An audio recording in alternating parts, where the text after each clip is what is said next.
Je voudrais vous remercier, mesdames et messieurs, les journalistes, mesdames et messieurs les membres de la coalition GAPO 2024, chers militants et sympathisants. Je voudrais, après avoir bien voulu répondre, je vous remercie de bien vouloir répondre à notre invitation pour cette conférence de presse qui, comme vous le savez certainement, a été convoquée dans le but de nous adresser au peuple sénégalais et de nous prononcer sur l'élection présidentielle qui, compte tenu des enjeux du moment, revêt un caractère historique.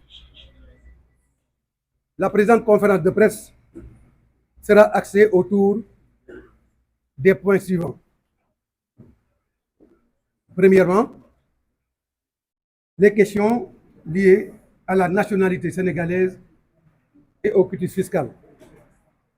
Deuxièmement, la décision rendue par le Conseil constitutionnel. Et troisièmement, sur la poursuite du processus électoral.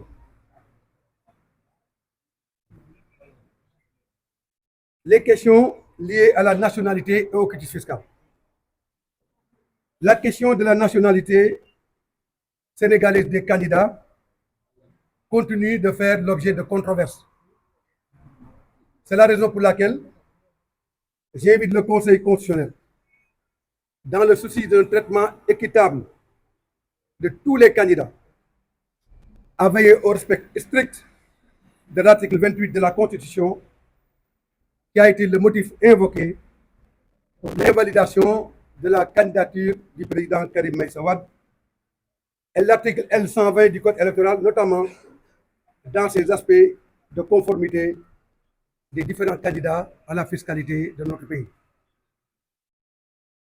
Après avoir soutenu et répété que je suis parfaitement en règle avec les dispositions prévues par la Constitution, je réaffirme solennellement, après avoir eu des échos d'enquête sur ma supposée nationalité polonaise, que je suis de nationalité exclusivement sénégalaise.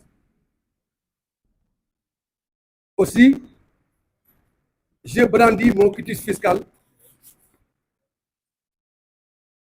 pour prouver, urbi et torbi, que je suis en règle avec la fiscalité de mon pays.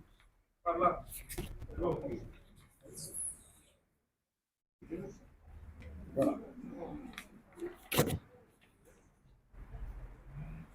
J'exhorte tous les candidats, le Premier ministre Amadou Ba en premier, à procéder de la sorte pour faire la lumière sur leur nationalité et leur rapport avec la fiscalité, qui constituent des éléments sur lesquels le Conseil constitutionnel doit statuer encore une fois pour nous éviter un président illégal, voire illégitime.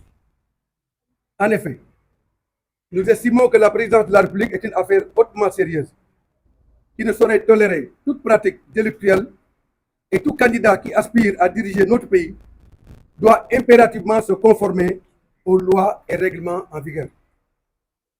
Nous ne saurions admettre que des candidats comme le président Karim Meïssa Wade et peut-être même Mme Rose Wardini soient exclus de la course au moment où d'autres candidats sur la liste définitive ne sont peut-être pas exempts de reproches.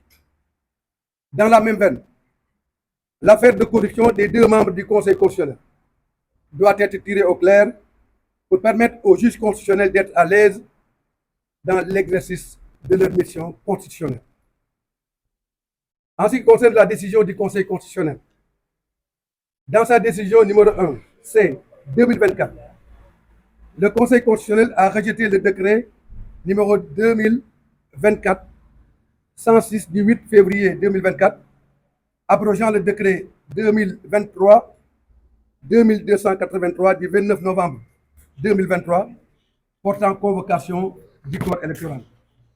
Et la loi numéro 04-2024, adopté par l'Assemblée nationale en sa séance du 5 février 2024. Je voudrais à cet égard tout d'abord féliciter le Conseil constitutionnel qui, en rendant cette décision, a permis à notre pays de garder sa trajectoire de pays démocratique et d'état de droit, respectant ainsi le principe de la séparation des pouvoirs. Je rappelle que j'ai été le premier candidat à avoir déposé un recours au Conseil constitutionnel pour contester le décret du président de la République abrogeant la convocation du corps électoral. Je prends acte de la volonté exprimée par le président Macky Sall de respecter la décision rendue par le Conseil constitutionnel. Je salue également ce vent de décrispation qui souffle dans le landerneau politique et qui a pour effet la libération des centaines de prisonniers politiques. J'encourage le gouvernement à poursuivre les efforts allant dans ce sens de la libération de tous les détenus politiques, notamment de M. Ousmane Sonko et de M. Bassirou Diomaye Faye. Sur la poursuite du processus électoral, je m'inscris à droite ligne de la perspective indiquée par le Conseil constitutionnel et exhorte le président Macky Sall à prendre toutes les mesures idoines pour la matérialisation de cette décision du Conseil constitutionnel dans les meilleurs délais. Cela devra, in fine, conduire vers l'organisation d'une élection démocratique, transparente et inclusive. Sur cet aspect, je propose que l'élection se tienne le 3 mars 2024, avec la proclamation provisoire des résultats le 8 mars, une période contentieuse de 72 heures jusqu'au 11 mars, et l'examen des recours 5 jours et proclamation des résultats officiels le 17 mars. S'il y a un second tour, il intervient le deuxième dimanche suivant le prononcé de la décision du Conseil constitutionnel, ce qui pourrait être le dimanche 31 mars.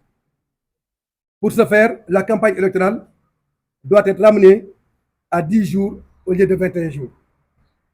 En définitive, le Sénégal est plus que jamais à la croisée du chemin.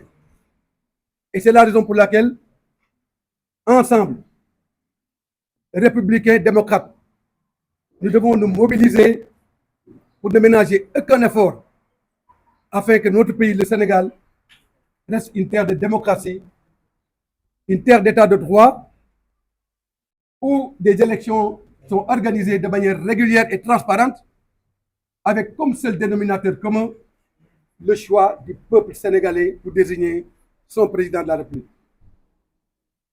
C'est la raison pour laquelle nous lançons ces appels à toute la classe politique. Et nous disons urbi et orbi à l'opinion nationale et internationale que nous sommes engagés résolument dans la voie de la satisfaction et de la défense des intérêts supérieurs du peuple sénégalais.